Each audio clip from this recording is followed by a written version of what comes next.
Hi guys, and welcome to another update video of using sertraline towards triple PD. I talk about all things triple PD after being diagnosed. Hopefully you've seen my videos where I'm catching up on some of the symptoms and what I've been doing to try and get better, and how I first was diagnosed with it basically. So today I want to talk about a few things. My last video, obviously I was ill, had a bit of a cold. Who knows whether it was another strain of COVID. There's certainly new strains out at the moment which have got different symptoms to the ones before that I suffered with Delta. A lot of them are runny nose, sore throat. I think they categorise different groups of people that are unvaccinated, who are vaccinated twice or 4 times, blah blah blah. But they're pretty much all the same. I think it may have just been a cold, but it was a weird one because I was ill for a while. I had like a cold and head cold, which obviously being dizzy and having this problem in your head isn't great. So it will make the symptoms worse. That went away for a little bit and then it came back again. And it sort of crept off again this week. Hopefully it will just stay away and I can sort of continue my recovery process. So this week I've been to work twice, and I'm hoping to be in tomorrow, all being well. Each day, I mean, having the respite in between. So working Monday, Wednesday, Friday at reduced hours has been really good. It's been nice to get out and have a bit of normality. I think that's huge in the recovery process, and telling your brain, your nervous system, that you are safe and and you are back to sort of normal, doing normal things, and you're fine doing that. So what else I want to talk about this week before I move on to other bits? My dad actually sent me a video from a doctor in, I think it's in America somewhere, that has been seeing people on the front line with long COVID. Now, I don't want to get too carried away and say triple PD is a result of COVID. COVID has caused triple PD.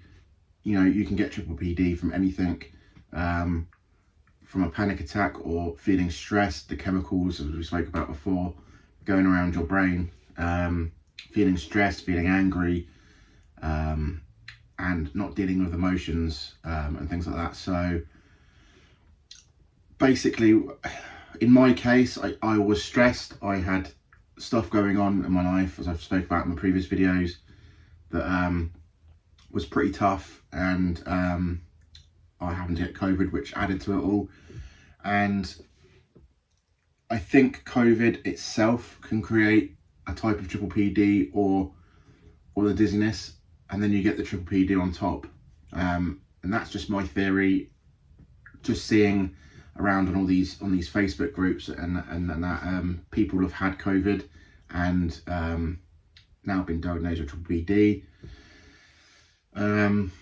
And this doctor, which I'll play for you in a minute, I'll add the video into this. This doctor basically goes on about the patients he's seen, and how the COVID has got into the brain bloodstream situation and gone up to the brain and caused neurological diseases. Up to a year is the results that they've got. I think, I can't remember how many thousand people they've done tests on and seen, but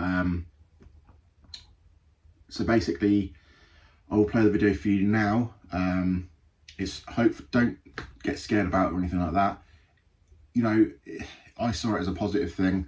If you feel that if you had COVID and you've had this from it, just see the light and see that, you know, it may take up to a year to recover, but the good thing is recovery is possible and you can get through it and get onto the other side, and hopefully return back to yourself. And if you put all these practices into practice, hopefully you'll become a more knowledgeable, wiser person with your own body and your own experience, and treat yourself better. Your mental health is really important, as we always say. So here guys, I'm going to play the video for you now. and then see what you think.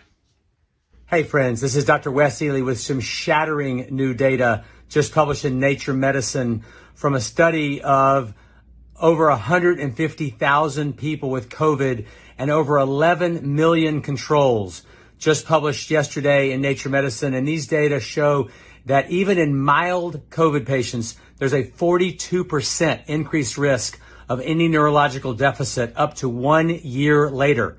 This is just insane and so scary, and absolutely meets with what I'm seeing on the front lines with our long COVID patients here at the SIBS Center. We have a center here called the Critical Illness, Brain Dysfunction, and Survivorship Center at Vanderbilt. And this is what we're seeing in practice. But the data from this study show that, I'm going to read you a list of these problems: ischemic strokes, hemorrhagic strokes, memory problems, Alzheimer's disease, neuropathies, movement disorders, profound migraines, Parkinson's-like diseases, dystonia, major depressive disorders, mental health problems, anxiety, psychoses, PTSD, hearing abnormalities, sensory loss of smell and taste, dizziness, somnolence.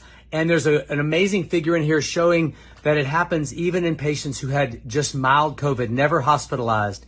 So what do we know now? We know that this virus infects the ACE2 receptors and other receptors which are lining the blood vessel walls and which get into the brain through the blood-brain barrier, and that the virus then infects astrocytes and other types of glial cells in our brains.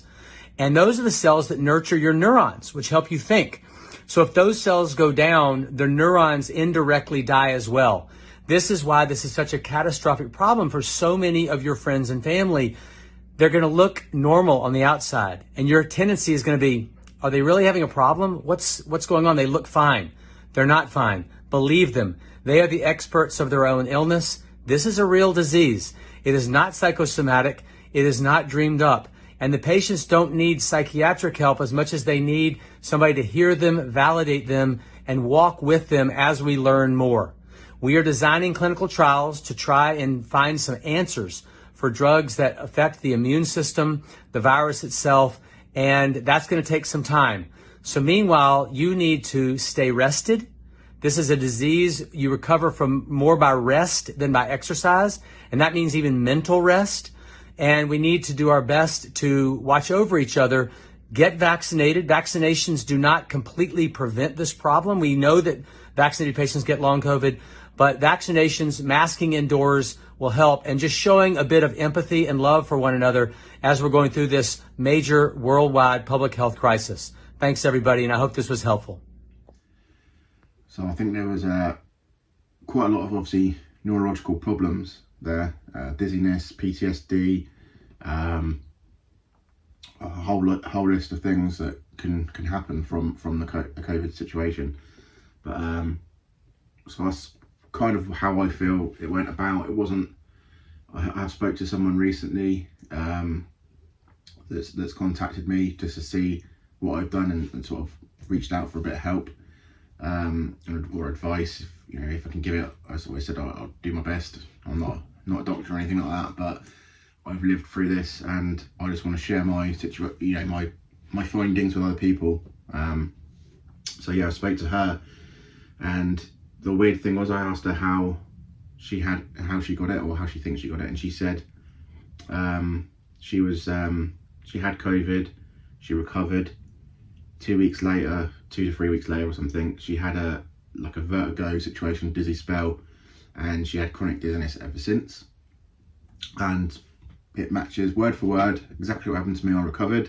2 to 3 weeks later, I had a funny turn, followed a couple of days later by another one, and then I was left with chronic dizziness until now.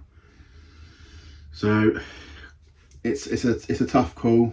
I mean, COVID is still around. Luckily, it's not as dangerous as it was a year or so back. Hopefully, it never will be.